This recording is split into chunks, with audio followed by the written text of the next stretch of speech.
Hello everyone, welcome to ओकुल India के सबसे अफोर्डेबल लर्निंग प्लेटफॉर्म में आप सभी लोगों का एक बार फिर से बहुत बहुत स्वागत है। 18 अक्टूबर 2024 फ्राइडे यानी शुक्रवार का दिन और इंडियन एक्सप्रेस न्यूज़ एनालिसिस की आईना सीरीज लेकर मैं शांतनु सनवाल एक बार फिर से आपके सामने हाजिर हूँ। तो चलिए शुरू करते हैं। तो आज की न्यूज़पेपर पर चलें उससे पहले मैं आप लोगों को एक बार फिर से ये आप लोगों के साथ जानकारी इन्फॉर्मेशन शेयर करना चाहूँगा कि हमारा जो सी सेट का बैच है विच ऑलरेडी स्टार्टेड ऑन 5 अक्टूबर और इसमें अभी तक हम लोगों ने कुछ बेसिक कॉन्सेप्ट्स जो हैं वो डिस्कस किए हैं। तो अभी भी इस बैच में कुछ सीटें जो हैं वो लेफ़्ट हैं, कुछ सीटें बाकी हैं। अगर आप चाहें तो एनरोल कर सकते हैं। जो क्लासेस ऑलरेडी हो चुकी हैं वो आपको रिकॉर्डेड क्लासेस के फॉर्मेट में, रिकॉर्डेड वीडियोस के फॉर्मेट में मिल जाएंगी, जो आप हमारे ऐप या वेबसाइट के थ्रू एक्सेस कर पाएंगे बड़े इजीली। और बाकी आगे की क्लासेस आप लोग अगर चाहें तो लाइव के रूप में अटेंड कर सकते हैं, लाइव क्लासेस के फॉर्म में। तो नीचे डिस्क्रिप्शन में इसका लिंक दिया हुआ है, उसके थ्रू जाके आप लोग अगर चाहें तो इसकी डिटेल्स चेकआउट कर सकते हैं और एनरोल भी कर सकते हैं। ओनली 999 में आपको ये बैच जो है वो प्रोवाइड कराया जा रहा है। आई होप क्लियर है बात, और जो भी लोग इंटरेस्टेड हों वो कुछ ज़रूर इसमें एनरोल करें। और अगर कोई भी आपको क्वेरी है, किसी भी तरीके की कोई क्वेरी या कोई डाउट है, तो यहाँ पर एक व्हाट्सएप नंबर दिया गया है 9150449990। इस पर आप संपर्क कर लें। आपका जो भी डाउट होगा, जो भी क्वेरी होगी, हम उसको रिजॉल्व कर देंगे। ठीक है, चलिए। और आगे बढ़ने से पहले मैं आप लोगों से एक बार फिर से रिक्वेस्ट करना चाहूँगा कि आप में से जो भी लोग इन सेशंस को यूट्यूब पर देखते हैं और आपको किसी भी तरीके की कोई हेल्प या मदद इन सेशन से मिल रही है, तो प्लीज़ कुछ ना कुछ कंट्रीब्यूट करने की कोशिश सभी लोग करें। कम फॉरवर्ड आगे आएँ और सभी लोग कुछ ना कुछ कंट्रीब्यूट करने की कोशिश डेफिनेटली करें। इससे थोड़ा सा हमारी भी हेल्प होगी और इसका जो बेनिफिट है वो ये होगा कि इस तरीके के जो सेशंस हैं वो यूट्यूब पर लंबे समय तक चल पाएंगे। आई होप क्लियर है। चलिए, अब हम लोग आज के न्यूज़पेपर पर चलते हैं और आज के जो हमारे आर्टिकल्स हैं वो देखते हैं। तो सबसे पहले अगर हम बात करें तो यहाँ पर लिखा गया है कि 41 SC holds citizenship provision for migrants to Assam from east Pak. Basically जो हमारा सिटीजनशिप अमेंडमेंट, सिटीजनशिप एक्ट है 1955 का, उसके सेक्शन 6A को सुप्रीम कोर्ट ने यहाँ पर सही माना है। तो इसको लेकर एक्सप्लेन पेज पर डिटेल में आर्टिकल है, वहाँ पर हम लोग इसकी बात करेंगे। ठीक है, इसके बाद यहाँ पर SCO का जिक्र किया गया है। पाकिस्तान के जो पूर्व पीएम है, फॉर्मर पीएम है नवाज शरीफ, उनकी तरफ से उनका ये कहना है कि जयशंकर की जो विज़िट हुई है पाकिस्तान में वो एक अच्छी ओपनिंग है। मतलब भारत और पाकिस्तान के रिश्ते रिश्ते इससे जो है वो सुधर सकते हैं, बेटर हो सकते हैं, ऐसा इनका यहाँ पर कहना है। इसके बाद नीचे यहाँ पर न्यूज़ दी गई है कि जो हमास के लीडर हैं, दैट इज़ याह्या सिनवर, है ना, जो बेसिकली 7 अक्टूबर का अटैक हुआ था उसके मास्टरमाइंड इनको कहा जा रहा है। और इसराइल के अटैक में ये गाज़ा में मारे गए हैं, ऐसा यहाँ पर बताया जा रहा है। ठीक है, चलो आगे बढ़ते हैं। बीच के पेजेस में एक दो छोटी छोटी न्यूज़ हैं वो हम लोग यहीं पर कवर कर लेंगे। जैसे कि ये है, CGI names justice Khanna as his successor. ठीक है, यहाँ पर जस्टिस खन्ना को जो है वो अपने सक्सेसर के रूप में CGI यानी कि DY चंद्रचूड़ ने नेम किया है। तो ये क्या खबर है, देखिए। Chief justice of India DY Chandrachud, I hope ये आपको दिख रहा है थोड़ा सा, अगर ठीक है, अब आई थिंक क्लियर है। चलिए, तो यहाँ पर लिखा है कि CGI DY चंद्रचूड़ ने यूनियन लॉ मिनिस्ट्री को लिखा है, जिसमें उन्होंने जस्टिस संजीव खन्ना का नाम लिखा है। ठीक है, सेकंड सीनियर मोस्ट जज हैं ये अभी सुप्रीम कोर्ट के। और CGI DY चंद्रचूड़ ने इनका नाम अपने सक्सेसर या अपने उत्तराधिकारी के रूप में दिया है। और एक बार गवर्नमेंट की तरफ से इनका नाम अप्रूव हो जाए तो उसके बाद जस्टिस संजीव खन्ना जो हैं वो भारत के 51 51वें मुख्य न्यायाधीश बन जाएंगे। CGI चंद्रचूड़ जो है इनका रिटायरमेंट हो रहा है 10 नवंबर को। तो गवर्नमेंट ने एज़ पर द कन्वेंशन इनको लिखा था पिछले हफ्ते, इनसे इनके सक्सेसर के नाम पूछा था। जनरली होता यही है कि सरकार जो है वो जो भी CGI होते हैं, है ना, उनके रिटायरमेंट से पहले उनसे पूछा जाता है कि आप अपने सक्सेसर का नाम बताइए। और जनरली जो सीनियर, मतलब उनका जो नेक्स्ट सीनियर मोस्ट जज होता है वो उसका नाम वहाँ पर देते हैं। अब इसके बाद यहाँ पर लिखा है कि एलिवेटेड एज अ जज of the supreme court. Supreme court के जज ये बने हैं 18 जनवरी 2019 को। और इनका जो सुपर एन्युएशन होगा यानी कि ये जो रिटायर होंगे दैट विल बी ऑन 13 मई 2025। तो यानी कि इनका जो टेन्योर रहेगा वो लगभग आप ये कह सकते हैं कि सीजीआई ये बनते हैं तो इनका टेन्योर लगभग 6 महीने के आसपास का रहेगा।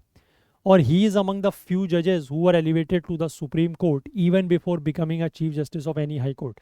ये इंपॉर्टेंट पॉइंट है, ठीक है, कि ये बहुत कम ऐसे जजेस होते हैं और ये भी उनमें से एक हैं कि जो सुप्रीम कोर्ट के जज बने हैं बिना किसी हाई कोर्ट के चीफ जस्टिस बनने से पहले। जनरली नहीं तो यही होता है कि सुप्रीम कोर्ट में जजेस वही बनते हैं जो पहले किसी हाई कोर्ट में चीफ जस्टिस रह चुके हों। इट इज़ नॉट मैंडेटरी, ऐसा कोई मैंडेटरी रूल नहीं है, बट ऐसा जनरली होता है। But he is among the few जजेस जो सुप्रीम कोर्ट के जज बने हैं without even becoming a chief justice of any high court. ठीक है, आई होप क्लियर है बात। चलिए, तो ये हमने यहाँ पर देख लिया, इनका नाम आप लोग ज़रूर याद रखिएगा, क्वेश्चन पूछा जा सकता है कि 51st सीजीआई को लेकर। चलिए आगे बढ़ते हैं। इसके बाद एक छोटी सी न्यूज़ और है, वो भी मैं आपको दिखाऊंगा। यहाँ पर आपको एक न्यूज़ दिख रही है, एक मतलब एक इमेज दिख रही है, that is new lady justice.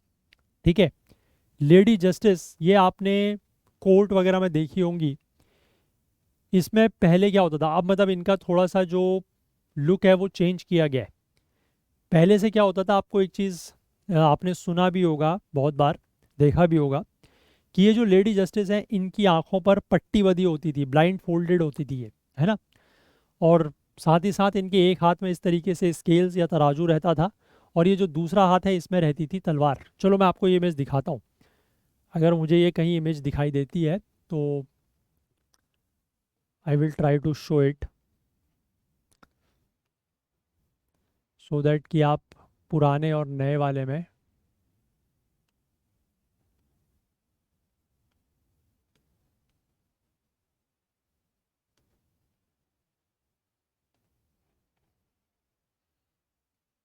ये देखिए दिखाई दे रहा है।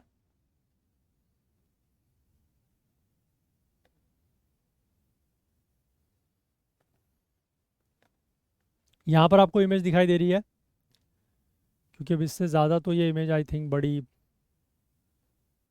होगी भी नहीं, इतनी ही हो रही है, बट इतने में आई होप आपको ये समझ में आ रहा होगा कि पहले से क्या होता था कि ये जो लेडी जस्टिस थी इनकी एक तो आंखों पे पट्टी बंधी होती थी, है ना, एक हाथ में तराजू और दूसरे हाथ में होती थी तलवार। अब यहाँ पर चेंज क्या किया गया है, एक हाथ में तराजू अभी भी है, आँखों की जो पट्टी है वो खोल दी गई है, ठीक है, आँखों में अब पट्टी नहीं है, और जो हाथ में तलवार हुआ करती थी उस हाथ में एक किताब जो है वो दी गई है। और वो किताब है, आप कह सकते हैं, भारत की सबसे सर्वोच्च किताब, यानी कि भारत का संविधान, ठीक है, कॉन्स्टिट्यूशन ऑफ इंडिया। तो ये यहाँ पर चेंज किया गया है, तो इसको थोड़ा सा आप लोग ध्यान रखें, क्योंकि पूछा जा सकता है कि रिसेंटली जो लेडी जस्टिस है उनका जो स्टैचू है उसमें क्या चेंज किया गया है, तो ध्यान रखिएगा। स्केल्स अभी भी हैं, यानी कि ये तराजू अभी भी है, आँखों की पट्टी खोल दी गई है और हाथ में जो तलवार हुआ करती थी उसकी जगह अब संविधान आ चुका है। ठीक है, आई होप क्लियर है बात। चलिए आगे बढ़ें। तो ये आपने देख लिया। इसके बाद हम लोग एक आर्टिकल कवर करेंगे इकोनॉमी वाले पेज पर। एक आर्टिकल ये है, दैट इज़ डायरेक्ट टैक्स जो है वो बढ़ गया है। ठीक है, डायरेक्ट टैक्स का कलेक्शन यहाँ पर बढ़ा है टोटल टैक्स रेवेन्यू में, और 14 सालों के अपने उच्चतम स्तर पर पहुँच गया है, तो इसकी बात करेंगे। और इसके बाद एक आर्टिकल हम लोग यही जो मैंने आपको बताया है ना, इसके बारे में बात करेंगे, सिटीजनशिप 6A को लेकर। ठीक है, तो ये हमारे बेसिकली मेन दो आर्टिकल रहेंगे और एक दो छोटे आर्टिकल्स मैंने पीछे कवर कर लिए। क्लियर।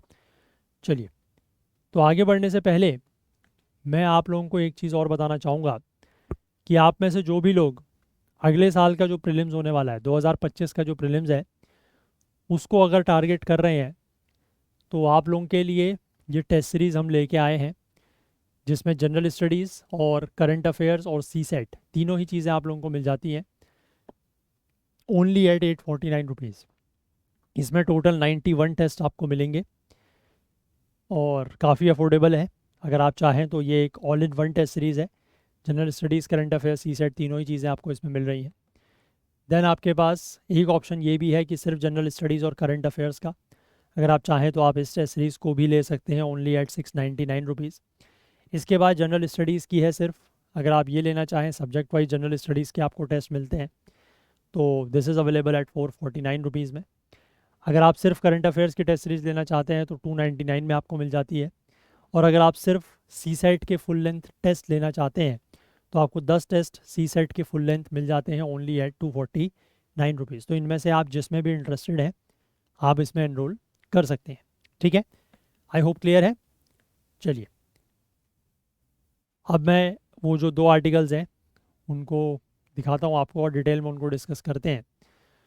तो ये वाला आर्टिकल है, देखिए क्या कह रहा है ये, direct tax share up at 57% of total tax revenue, यानी कि जितना टोटल टैक्स कलेक्ट हुआ है डायरेक्ट इनडायरेक्ट सब कुछ मिला के, उसमें डायरेक्ट टैक्स का जो शेयर है वो 57% है और पिछले 14 सालों में ये सबसे ज़्यादा है, ऐसा यहाँ पर बताया जा रहा है। देखिए तो यहाँ पर यही लिखा गया है कि जो डायरेक्ट टैक्स का कंट्रीब्यूशन है to the total tax revenue ये 56.72% पहुँच गया है। 2023-24 का डेटा है, ठीक है, और 14 सालों में ये अपने सबसे हाईएस्ट स्तर पर है। And the surge was even more stark in the direct tax to GDP ratio. अगर हम डायरेक्ट टैक्स और जीडीपी का रेशियो देखें, एक तो हमने जो रेशियो की बात करी जो 56% है, that is direct tax upon total tax revenue, ठीक है, कि जितना टोटल टैक्स है उसमें से डायरेक्ट टैक्स कितना है। दूसरा बात कर रहे हैं कि direct tax upon GDP, GDP की बात कर रहे हैं, तो इसमें अगर हम देखें तो ये 6.64% है, मतलब डायरेक्ट टैक्स कितना कलेक्ट हुआ है जीडीपी का 6.64%, ठीक है, ये यहाँ पर बात लिखी गई है। अब इसके बाद यहाँ पर लिखा है कि with the direct tax to total tax revenue increasing in FY24, FY24 का मतलब वही है 23-24, जो कि पिछले साल 54.63% हुआ करता था, तो वहीं ये बताया गया है कि indirect tax to total tax revenue जो है उसका शेयर कम हुआ है 43% के आसपास। ऑब्वियस सी बात है कि डायरेक्ट टैक्स बढ़ा है तो इनडायरेक्ट टैक्स कम होगा, है ना। अब इससे बाद ये बताया गया है कि इससे पिछले बार जब डायरेक्ट टैक्स का जो शेयर है वो 56.72% के लेवल से ज़्यादा था, ऐसा इससे पहले हुआ था 2010 में, 2009-10 में, FY10 में, ठीक है। FY10 में अगर हम बात करें तो 60.78% था, मतलब direct tax to total tax revenue. अब इसके बाद यहाँ पर यह बताया जा रहा है कि अगर डायरेक्ट टैक्सेस का शेयर ज़्यादा है, मतलब टोटल टैक्स कलेक्शन में अगर डायरेक्ट टैक्स का शेयर ज़्यादा है तो ये प्रोग्रेसिव माना जाता है, क्योंकि इसका मतलब क्या है, क्योंकि डायरेक्ट टैक्स वही लोग पे करेंगे जिनकी इनकम होगी, है ना, मतलब जो वेल ऑफ कमा रहे होंगे, जो अच्छा पैसा कमा रहे होंगे वो पे टैक्स पे करेंगे। और अगर ज़्यादा टैक्स पे हो रहा है, मतलब डायरेक्ट टैक्स अगर बढ़ रहा है, ज़्यादा डायरेक्ट टैक्स आ रहा है, तो इसका मतलब लोगों की इनकम बढ़ रही है। तो ये इन्होंने यहाँ पर यही चीज़ लिखी है, ठीक है। इसको प्रोग्रेसिव इसलिए माना जाता है कि as it is link to income levels compare to indirect taxes that are levied across the board and so are considered to impact the poor more than the well to do. अब indirect tax क्या होता है, जैसे आप example ले लीजिए simple GST, ठीक है, GST is an indirect tax. अब जीएसटी क्या है कि कोई भी सामान आप लेने जा रहे हैं, कोई भी सामान है, ठीक है, चाहे वो आपका एक ग्रॉसरी प्रोडक्ट है ना, रोज़ का जो राशन का सामान आप लेते हैं, या कोई हाई एंड प्रोडक्ट है, मोबाइल फ़ोन है, लैपटॉप है, टीवी है, फ्रिज है, या कोई भी और कंज्यूमर प्रोडक्ट्स हैं आपके, है ना, गारमेंट्स हैं, क्लोथिंग है, कुछ भी आप ले रहे हो, तो हर चीज़ में जो है वो जीएसटी लगेगा, ठीक है, डिपेंडिंग अपॉन कैटेगरी के हिसाब से 5%, 12%, 18%, वट एवर इट इज़, ठीक। तो डायरेक्ट टैक्स तो जो आदमी पे कर रहा है वो वही पे कर रहा है जिसकी इनकम है, ठीक है। अब एक गरीब आदमी जो पैसा कमा ही नहीं रहा या बहुत कम पैसा कमा रहा है, वो टैक्स स्लैब में ही नहीं आ रहा, तो वो डायरेक्ट टैक्स तो पे नहीं करेगा। लेकिन अगर वो व्यक्ति भी कोई सामान खरीदने जाता है, भले ही वो अपनी सेविंग से खरीद रहा है, अपनी बचत से खरीद रहा है, लेकिन उसको भी इनडायरेक्ट टैक्स पे करना पड़ेगा। ऑब्वियस सी बात है कि सामान अगर वो खरीद रहा है तो सामान खरीदते समय उससे ये तो पूछा नहीं जाएगा कि भैया तुम्हारी इनकम कितनी है। अगर उसने कहा कि मेरी इनकम बहुत कम है तो उससे कहा जाएगा कि अच्छा ठीक है तुम्हारे लिए जीएसटी माफ़, ऐसा तो होगा नहीं, है ना। चाहे कोई अमीर व्यक्ति हो चाहे गरीब व्यक्ति हो, जो भी सामान खरीदेगा उससे जीएसटी तो लिया जाएगा ही जाएगा, ऑब्वियस सी बात है। तो यही चीज़ है कि इनडायरेक्ट टैक्स का जो असर है वो, या इनडायरेक्ट टैक्स का जो लोड है, जो बर्डन है, वो गरीबों के ऊपर ज़्यादा पड़ता है as compare to the well to do मतलब जो अच्छे खासी जिनकी स्थिति है उनके कंपैरिजन में। इसके बाद ये जो टाइम सीरीज डेटा है इसने एक और ट्रेंड को यहाँ पर रिवील किया है, of personal income tax surging higher than the corporate tax collection for the second year running. है ना, एक तो हमने जो पीछे ट्रेंड देखा वो है कि direct tax to total tax revenue ये रेशियो बढ़ा है, direct tax to GDP ratio ये बढ़ा है, डायरेक्ट टैक्स का बढ़ना इनकम से लिंक्ड है, तो वो एक तरीके से प्रोग्रेसिव माना जा रहा है। और दूसरी बात इन्होंने यहाँ पर लिखी है कि डायरेक्ट टैक्स में भी अगर हम बात करें तो पर्सनल इनकम टैक्स जो है, मतलब पर्सनल इनकम टैक्स मतलब जो एक आम आदमी भरता है, जो इनकम कर रहा है, जिसकी मतलब इनकम हो रही है ना, तो पर्सनल जो इनकम टैक्स का कलेक्शन है वो कॉर्पोरेट टैक्स के कलेक्शन से ज़्यादा है। कॉर्पोरेट टैक्स मतलब जो कंपनीज पे करती हैं, है ना, तो उससे ज़्यादा है, और लगातार ऐसा दूसरे साल हुआ है। 2021-22 को अगर हम छोड़ दें तो पर्सनल टैक्स कलेक्शन जो है have been higher than the corporate tax collections for the last 4 years. 2021-22 को अगर हम छोड़ दें तो इसके अलावा पिछले लगातार 4 साल ऐसे रहे हैं जब हमेशा पर्सनल इनकम टैक्स जो है वो कॉर्पोरेट टैक्स से ज़्यादा रहा है।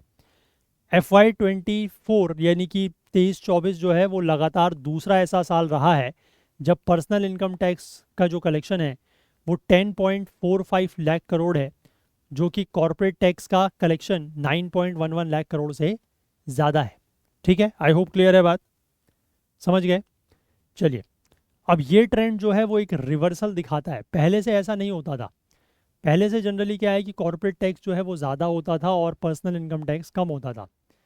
ठीक है, लेकिन यहाँ पर पहले से क्या होता था, देखो वही लिखा है कि from the earlier trend of corporate tax collections being higher, पहले से कॉर्पोरेट टैक्स कलेक्शन ज़्यादा होता था पर्सनल इनकम टैक्स कलेक्शन से। ये चीज़ जब 2019 में, सितंबर 2019 में सरकार ने एक फ़ैसला लिया था कॉर्पोरेट टैक्स को कम करने का, कॉर्पोरेट टैक्स के जो रेट हैं उसको कम करने का। जब कॉर्पोरेट टैक्स सभी कंपनीज़ के लिए, चाहे वो मैन्युफैक्चरिंग हो या नॉन मैन्युफैक्चरिंग हो, उसको कम कर दिया गया था 22%। ठीक है, विदाउट सरचार्ज एंड सेस। पहले 30% हुआ करता था और 15% का टैक्स रेट था न्यूली इनकॉर्पोरेटेड डोमेस्टिक कंपनीज़ के लिए। तो जब ये कॉर्पोरेट टैक्स कम किया गया, इसीलिए कई बार सरकार का क्रिटिसिज्म या आलोचना भी हुई है कि ये सरकार जो है वो पूंजीपतियों की सरकार है। ऐसा आपने सुना होगा, इंडस्ट्रियलिस्ट की सरकार है, कि सरकार जो है वो, गवर्नमेंट जो है वो क्या कर रही है, टैक्स कम कर रही है। किसका? टैक्स रेट कम कर रही है, किसका? कॉर्पोरेट्स का, है ना। कॉर्पोरेट के टैक्स रेट में कमी की गई है 2019 में। तो उसी के बाद से कई बार सरकार का इस बात को लेकर क्रिटिसिज्म भी हुआ है। आई होप क्लियर है। इसके बाद अगला पॉइंट लिखा है about the tax buoyancy. Tax buoyancy का मतलब होता है the growth rate of taxes in relation to the economy's nominal growth rate. मतलब आप इसका इस तरीके से रेशियो लेते हैं टैक्स बॉयंसी का कि एक तो होगा growth in tax rate, growth in taxes, growth in rate of taxes, the growth rate of taxes या ग्रोथ रेट इन टैक्सेस, कि मतलब टैक्सेस कितना ज़्यादा बढ़ा है। ठीक है, और दूसरा आप लिख सकते हैं the growth in economy, the growth in economy. Growth in economy मतलब कि इकोनॉमी कितना ज़्यादा बढ़ रही है। ठीक है, मतलब आप से फॉर एग्जांपल अगर लिखना चाहें तो ग्रोथ रेट इन टैक्सेस का मतलब है कि जैसे मान लो पहले किसी साल टैक्सेस जो हैं वो से फॉर एग्जांपल 100 रुपये हुआ करते थे और अब वो बढ़ के 110 हो गए, तो यानी कि टैक्सेस में कितनी ग्रोथ हुई है? 10% की। और वहीं अगर इकोनॉमी की बात करें तो इकोनॉमी जो है वो पहले अगर मान लो से फॉर एग्जांपल इकोनॉमी जो है वो पहले अगर हुआ करती थी 1000, अब वो बढ़ के हो गई है से 1200, तो ये इकोनॉमी का ग्रोथ हो गया। ठीक है, तो इन दोनों का जो आप रेशियो निकालोगे ये रेशियो कहलाता है टैक्स बॉयंसी। कि जो इकोनॉमी ग्रो कर रही है, जिस रेट पर इकोनॉमी ग्रो कर रही है, उसके कंपैरिजन में जो टैक्स हैं वो कितना ग्रो कर रहे हैं। ठीक है, that is known as tax buoyancy. तो इसी को लेकर इन्होंने ये बताया है कि tax buoyancy the growth rate of taxes in relation to the economy's nominal growth rate, ये 2023-24 में 2.12% है। 2.12 है मतलब, क्योंकि रेशियो है, और ये पिछले फाइनेंशियल ईयर में 1.18 था, तो अब ये काफ़ी ज़्यादा इसका मतलब बढ़ गया है इस बार। और अगर 2 से ज़्यादा का लेवल है, ये पिछली बार रिकॉर्ड किया गया था 2021-22 में, जब 2.52 था, और उससे पहले 2007-8 में जब 2.27 था। तो 2.27 या 2.52 या 2.12, इसका मतलब क्या है कि जिस रेट से हमारी इकोनॉमी ग्रो कर रही है, अगर ये हमारी इकोनॉमी 6% से ग्रो कर रही है, ये है ना, या हमारी इकोनॉमी 7% से ग्रो कर रही है, तो उसके कंपैरिजन में जो हमारे टैक्सेस हैं उनका कलेक्शन 12% से या 7% से, अगर इकोनॉमी ग्रो कर रही है तो 14%, इस तरीके से ये ग्रो कर रहा है, तभी वो जो रेशियो है वो 2 से ज़्यादा आएगा। आई होप समझ पाए बात आप, क्लियर है। चलिए, इसके बाद आगे लिखा है the cost of tax collection, यानी कि टैक्सेस को कलेक्ट करने में कितना खर्चा होता है। ठीक है, इसमें बताया गया है कि वही indicating the expenditure on tax collection as a proportion of the total tax collection, कि कितना मतलब टोटल टैक्स कलेक्ट करने में कितना खर्चा होता है। तो उसको लेकर इन्होंने कहा है कि ये FY24 में 0.44% हो चुका है। 2000 और 2001 के सन से ये लोएस्ट है। एब्सोल्यूट टर्म्स में हालांकि ये बड़ा है, 8634 करोड़ है। 2000 और 2001 के सन से हाईएस्ट लेवल पर है एब्सोल्यूट टर्म्स में, बट परसेंटेज टर्म्स में काफ़ी कम रहा है। इसके बाद ये भी बताया गया है कि जो टैक्स कलेक्शंस में इंक्रीज़ हुआ है, उसमें ये भी है कि जो रिटर्न्स फाइल किए गए हैं, यानी कि जो इनकम टैक्स रिटर्न फाइल किए गए हैं वो भी बढ़े हैं। इनकम टैक्स रिटर्न फाइलर्स की संख्या भी बढ़ी है।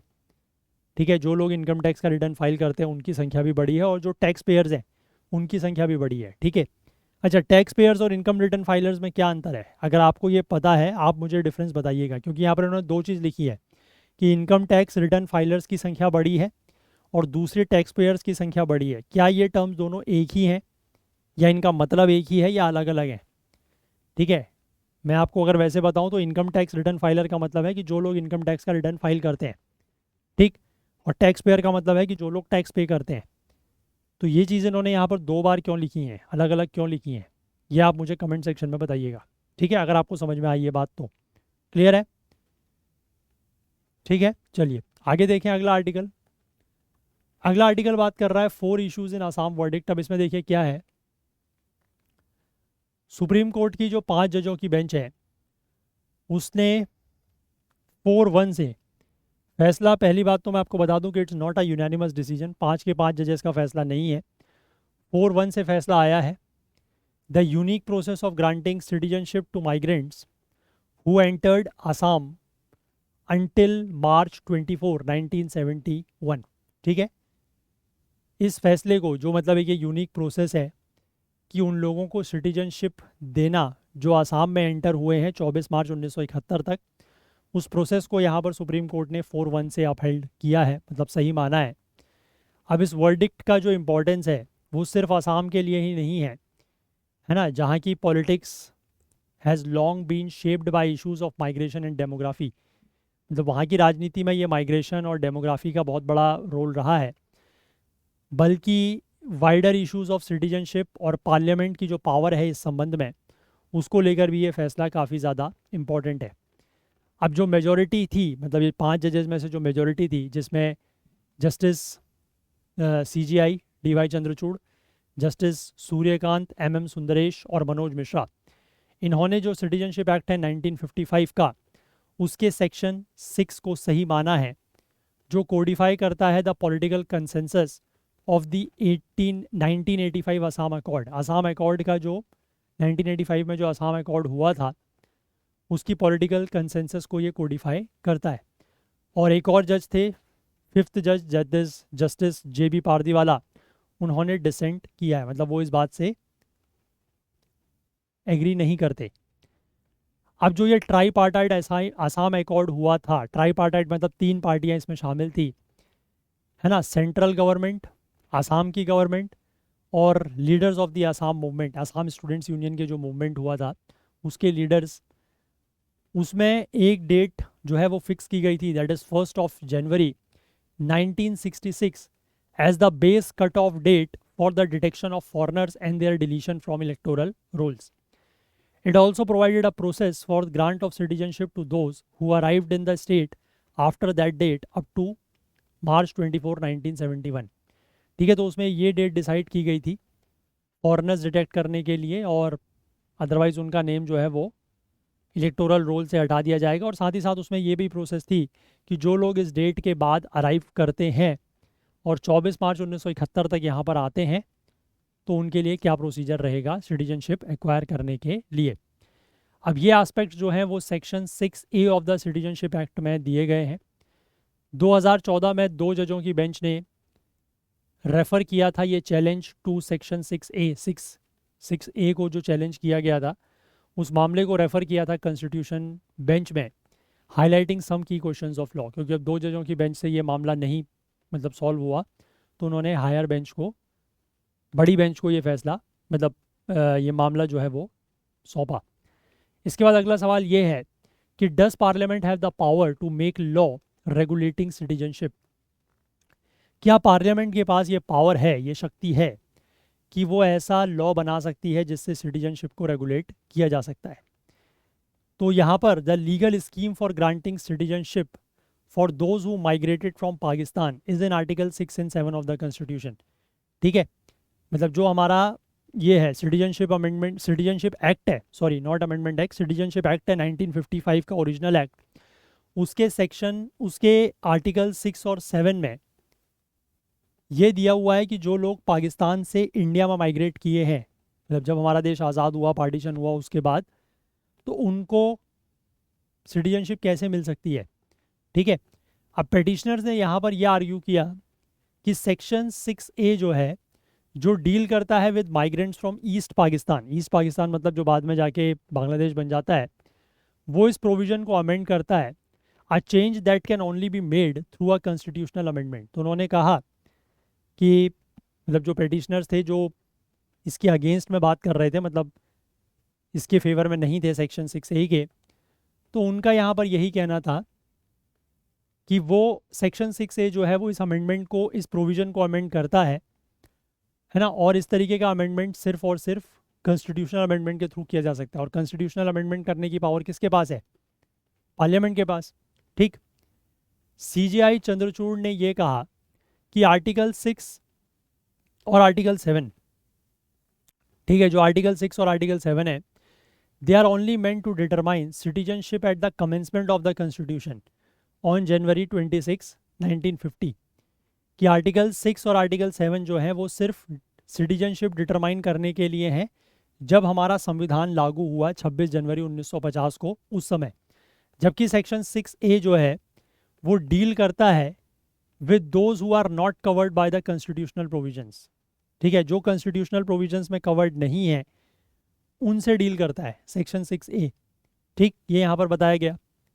इसके बाद जस्टिस कांत जो हैं, जस्टिस सूर्यकांत, इन्होंने अपने मेजॉरिटी ओपिनियन में जो इन्होंने खुद के लिए और जस्टिस सुंदरेश और जस्टिस मिश्रा के लिए लिखा, जस्टिस मनोज मिश्रा के लिए, इन्होंने ये कहा कि section 6A aligns with the fundamental purpose of article 6 and 7। अच्छा, ये आर्टिकल 6 and 7 मतलब हमारे कॉन्स्टिट्यूशन के आर्टिकल्स, और सेक्शन 6A की बात हम कर रहे हैं वो किसकी है, जो ये सिटीजनशिप एक्ट है 1955 का, उसकी।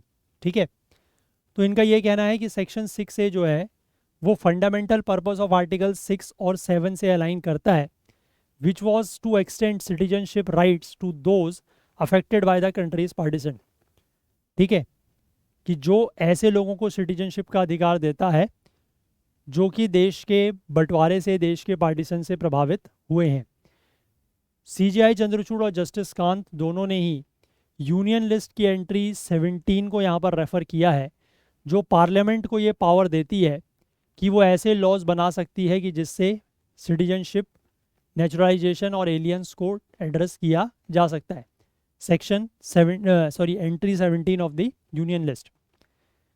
इसके बाद यहाँ पर आर्टिकल 11 ऑफ द कॉन्स्टिट्यूशन को भी रेफर किया गया है, जिसके अंतर्गत पार्लियामेंट के पास ये पावर है कि that it can make any provision with respect to the acquisition and termination of the citizenship and all other matters relating to the citizenship. ठीक है, कि पार्लियामेंट के पास ये पावर है कि वो कोई भी ऐसा प्रोविज़न सिटीजनशिप एक्वायर करने को लेकर या सिटीजनशिप को टर्मिनेट करने को लेकर, है ना, और सिटीजनशिप से संबंधित जो भी मामले हैं उनको लेकर कोई भी प्रोविज़न बना सकती है। None of the other articles in this part of the Constitution, including Article 6 and 7, will derogate or take away from this power। ठीक है, तो इसमें यही लिखा गया है कि कोई भी और आर्टिकल इस पार्ट में, जो सिटीजनशिप वाला पार्ट है, that is part 2 of the constitution, उसमें कोई भी ऐसा आर्टिकल नहीं है 6 और 7 की अगर हम बात करें तो वो भी, जो डेरोगेट करेगा या टेक अवे करेगा इस पावर को, वो इस पावर को नहीं छीन सकता। ठीक, इसके बाद आगे ये कहना है that parliament can amend the law relating to citizenship is the most significant take away from the ruling. क्योंकि पार्लियामेंट जो है वो किसी भी लॉ को which is related to citizenship, उसको क्या कर सकता है, अमेंड कर सकता है, क्योंकि पार्लियामेंट के पास ये पावर है, ऐसा कोर्ट भी कह रहा है। तो ये इस फैसले की सबसे बड़ी टेक अवे है। टेक अवे मतलब कि हमें यहाँ से क्या चीज़ मेन मिलती है। Since this could have ramification for other cases including the challenge to the 2019 citizenship amendment act. ठीक है, क्योंकि इसका असर जो है वो और केसेस पर भी पड़ सकता है। जो 2019 का सिटीजनशिप अमेंडमेंट एक्ट है, उसको जो चुनौती दी गई है, जो चैलेंज किया गया है, उसके ऊपर भी असर पड़ता है। अब इसके बाद अगला सवाल यहाँ पर यह आता है कि क्या सेक्शन 6A जो है वो राइट टू इक्वलिटी को, समानता के अधिकार को कहीं ना कहीं वॉयलेट करता है या उसका उल्लंघन करता है। तो पिटिशनर्स ने यहाँ पर यह आर्ग्यू किया कि जो सेक्शन 6A है, जो स्पेसिफिकली बनाया गया सिर्फ आसाम के लिए, ये इक्वलिटी के प्रिंसिपल को वॉयलेट करता है। कैसे और क्यों करता है? क्योंकि it confers citizenship only to migrants to Assam. क्योंकि ये सिर्फ ऐसे लोगों को, जो ऐसे माइग्रेंट्स हैं जो सिर्फ आसाम में गए हैं, सिर्फ उनको सिटीजनशिप देता है, पहली बात। दूसरी बात, इनका कहना है कि if curbing Bangladeshi migrants is the issue then other border states are also excluded. अब आप अगर ये कहते हैं कि हमें बांग्लादेशी जो माइग्रेंट्स हैं, यानी कि जो बांग्लादेश से लोग इधर आ रहे हैं, अगर उनको रोकना है तो बांग्लादेश में सिर्फ आसाम का बॉर्डर तो लग नहीं रहा, और भी ऐसे राज्य हैं जिनसे आसाम का बॉर्डर लगता है। अच्छा चलो, ये आप मुझे कमेंट में बताना कि कौन कौन से स्टेट्स हैं हमारे, है ना, जिनका बॉर्डर बांग्लादेश से लगता है।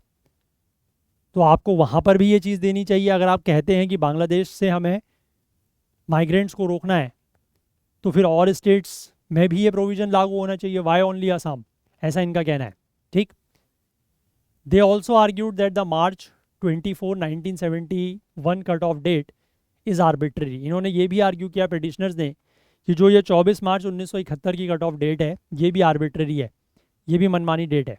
ठीक, इसके बाद सुप्रीम कोर्ट ने यहाँ पर यह भी कहा है कि that the events leading up to the signing of Assam accord placed the state in a unique position even when compared to other border states. तो सुप्रीम कोर्ट का यहाँ पर यह कहना है कि जो भी इवेंट्स हुए हैं जिसकी वजह से असम अकॉर्ड साइन हुआ, उनकी वजह से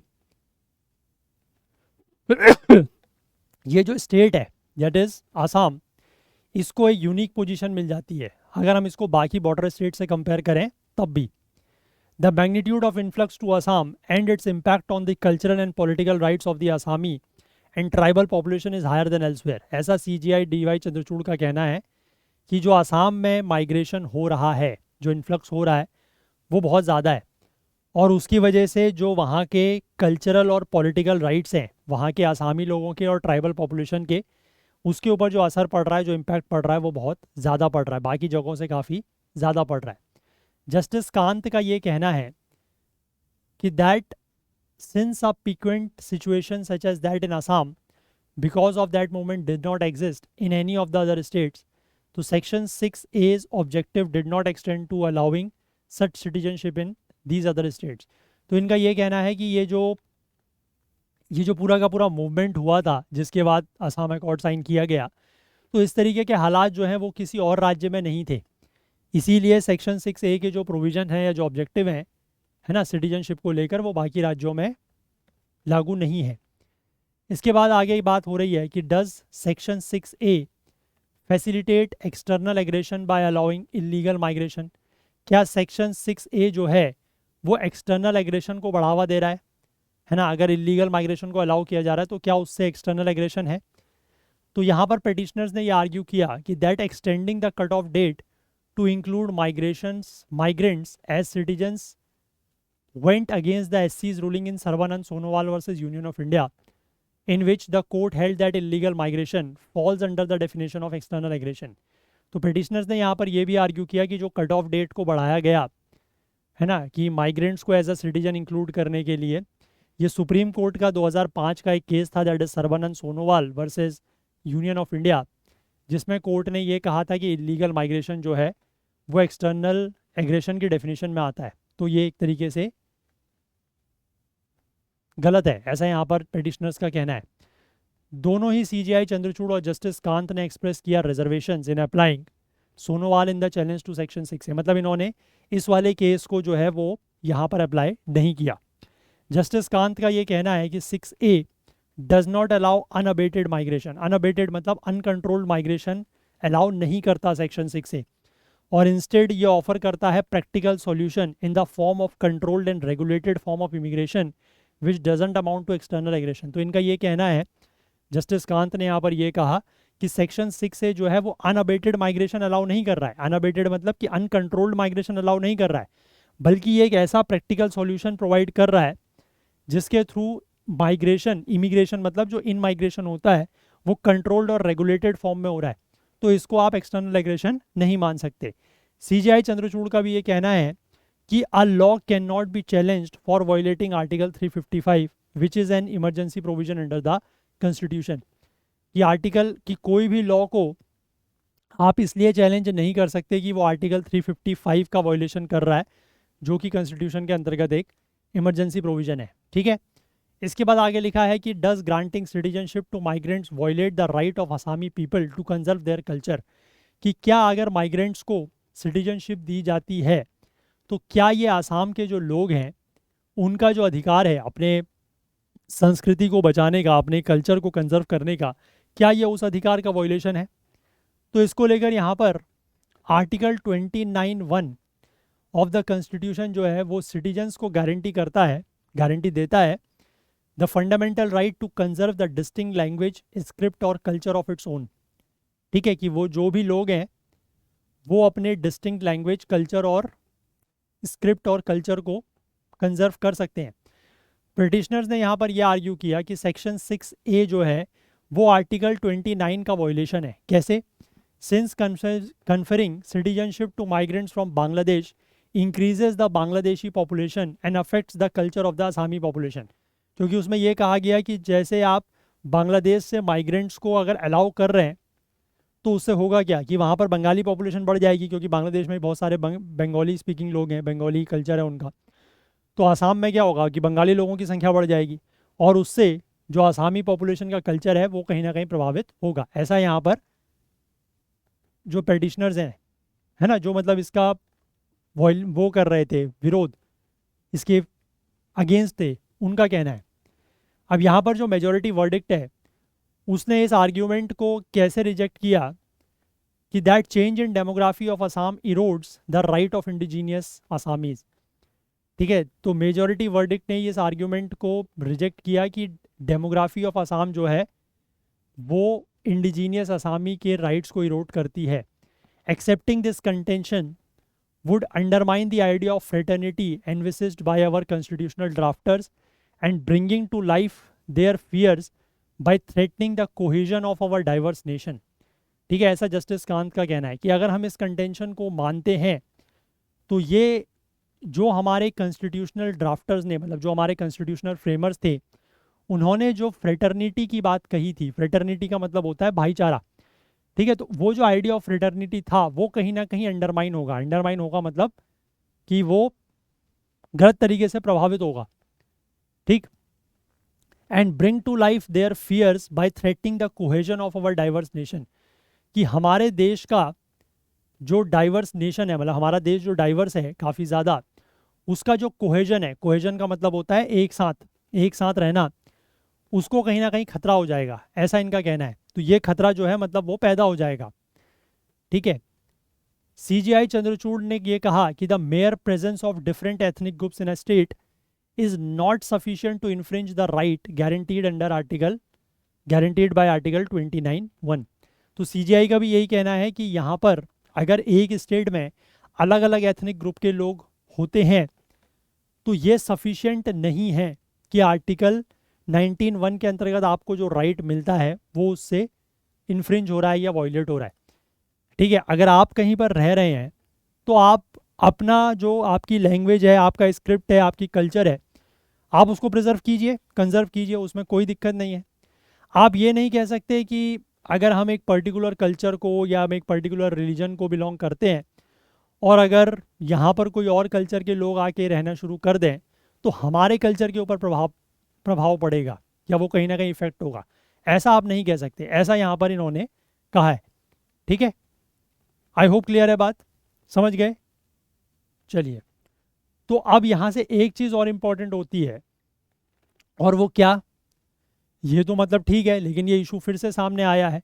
अभी कुछ दिनों पहले आपको याद होगा हमने एक और आर्टिकल का जिक्र किया था, आसाम अकॉर्ड के क्लॉज 6 का। आई होप आपको याद है। तो जब ये चीज़ें न्यूज़ में आती है ना, तो ये तो आपको जो हमने न्यूज़ में कवर किया वो तो हमने देखा ही देखा कि न्यूज़ में क्या इशू चल रहा है करंट में। लेकिन अब जब ये चीज़ें चलती हैं तो आपको थोड़ा सा स्टैटिक पोर्शन में जाके जो आपका सिटीजनशिप वाला चैप्टर है, ठीक है, सिटीजनशिप वाला जो चैप्टर है, जितने भी आर्टिकल्स उससे रिलेटेड हैं और जो भी रिलेवेंट चीज़ें हैं वो आपको ज़रूर पढ़नी है और डिटेल में पढ़नी है, ठीक है। क्योंकि कंटेक्स्ट करंट का हो सकता है और हो सकता है कि उसके बाद पीछे जो है क्वेश्चन वहाँ से पूछ लिया जाए स्टैटिक से, ठीक है। ऐसा होता है, ऐसा यूपीएससी करता है, तो इसलिए ध्यान रखें। क्योंकि ये भी अभी एक इशू आया है, और दूसरा मैंने आपको कुछ दिनों पहले ही बताया था कि जो क्लॉज 6 है आसाम अकॉर्ड का, जिसको वहाँ की सरकार ने इम्प्लीमेंट करने का फैसला किया है ना, जिसमें बिप्लव शर्मा कमेटी एक बनी थी, उसके रिकमेंडेशंस की बात सामने आई थी। आई होप आपको याद है वो आर्टिकल, हमने कुछ दिनों पहले ही डिस्कस किया है लास्ट मंथ। तो उस तरीके के सवाल कंटेक्स्ट बनता है करंट से और पीछे की न्यूज़ पूछ ली जाती है, ठीक है। तो इसलिए थोड़ा सा इन चीज़ों का ध्यान रखें। क्लियर है बात, यस और नो, ठीक है, ठीक है। चलिए, तो ये बेसिकली आपका आज के जो हमारे आर्टिकल्स थे वो यही हैं। ऐसा सच और कोई आर्टिकल आज एक्सप्लेन पेज पर भी खास नहीं था अदर देन दिस जो हमें कवर करना हो, तो इसलिए हम लोग सेशन को फिर इतना ही रखते हैं।